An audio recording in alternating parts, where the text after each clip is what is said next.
ഇന്ന് വൈകിട്ട് നമുക്കൊരു കല്യാണം ഉണ്ടായിരുന്നു കേട്ടോ. അപ്പോൾ അതിന് പോകാൻ വേണ്ടിയിട്ട് റെഡി ആയിക്കൊണ്ടിരിക്കുകയാണ്.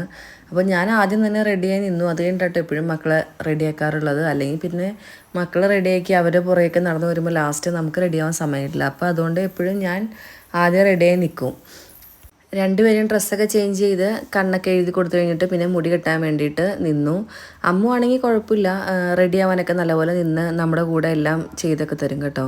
പക്ഷേ ലിച്ചു ആണെങ്കിൽ അമ്പിലും മില്ലിലും അടുക്കൂല. ലിച്ചു ഇന്നാണെങ്കിൽ നല്ലൊരു ഡ്രസ്സ് എടുത്ത് വെച്ചിട്ട് അവൾക്ക് ഇത് മതി എന്നും പറഞ്ഞ് കുറേ നേരം കരഞ്ഞ് ആകെ ബഹളമൊക്കെ ആയി കഴിയുമ്പോൾ പിന്നെ എന്തേലും ആവട്ടെ എന്നാൽ ഇട്ട് കൊടുക്കാമെന്ന് വിചാരിച്ച് ഞാൻ അത് തന്നെ ഇട്ട് കൊടുത്തു. ലിച്ചുവിൻ്റെ തലയിൽ മുടിയൊക്കെ കെട്ടി സ്ലൈഡൊക്കെ കുത്തി സെറ്റാക്കി വെച്ചതായിരുന്നു. അപ്പോൾ പിന്നെ അമ്മു ചെറിയ ആ ക്ലിപ്പ് കുത്തണാണ്. അപ്പോൾ പിന്നെ ലിച്ചുവിന് പിന്നെ അത് വേണം. പിന്നെ ലിച്ചുവിന് സ്ലൈഡൊക്കെ മാറ്റി വേറെ കുത്തിയൊക്കെ കൊടുത്തു. ശരിക്കും 4 മണി തൊട്ടായിരുന്നു കേട്ടോ കല്യാണം. നമ്മൾ ഇറങ്ങിയപ്പോൾ തന്നെ 7 മണിയൊക്കെ ആയി. അപ്പോഴേക്കും അവിടെ ചെന്നപ്പോഴത്തേക്കും എല്ലാ ആൾക്കാരൊക്കെ വന്ന് പോയായിരുന്നു. തീരെ തിരക്കൊന്നുമില്ലായിരുന്നു കേട്ടോ. പിന്നെ എല്ലാവരും കൂടി ഒരുമിച്ചിരുന്ന് ഫുഡൊക്കെ കഴിച്ചു. അത് കഴിഞ്ഞിട്ട് പിന്നെ കുറച്ച് നേരം അവിടെ ഇരുന്നിട്ട് നമ്മൾ തിരിച്ച് വീട്ടിലേക്ക് പോന്നു.